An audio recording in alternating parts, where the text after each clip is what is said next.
Medical విషయాలు కూడా మీరు వచ్చి 100 days కూడా కంప్లీట్ కాలేదు. అంటే లాస్ట్ గవర్నమెంట్లో తీసుకొచ్చిన మెడికల్ కాలేజీలు ఆగిపోతున్నాయి. తర్వాత మెడికల్ సీట్స్ అన్ని ఆయన ఇచ్చిన జీవో ఒకసారి చదువుకోమని ఆయన ఒక జీవో ఇచ్చాడు. ఆయన ముఖాన్ని తగిలిస్తా రాష్ట్రాన్ని తిప్పేదానికి ఆ జీవో పెట్టి ముఖంలో తగిలిస్తే ఆ జీవోని కాకుండా ఏం అమలు చేసావో చెప్పాలంటే పని నేను స్ట్రైట్ కోసం అంటే ఆయన బాడీకి గట్టేసి తిప్పుతాం ఆ జీవోని.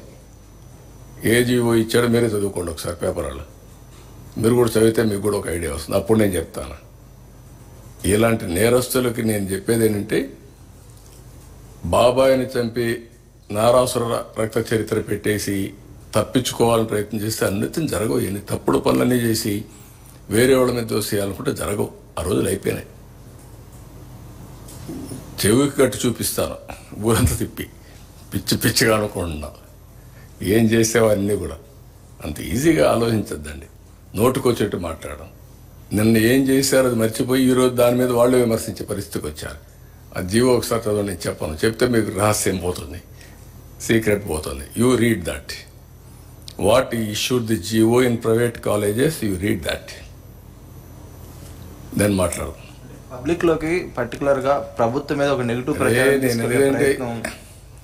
నేను కాదా నువ్వు చదువయ్యా చదువు. నేనని కదా సార్, అంటే ప్రభుత్వం పైన మీరు కష్టకాలంలో క్రైసిస్ నుంచి నేనేమంటానంటే అంత ఇరిటేట్ అయిపోవాల్సిన పనిలే వీళ్ళ గురించి.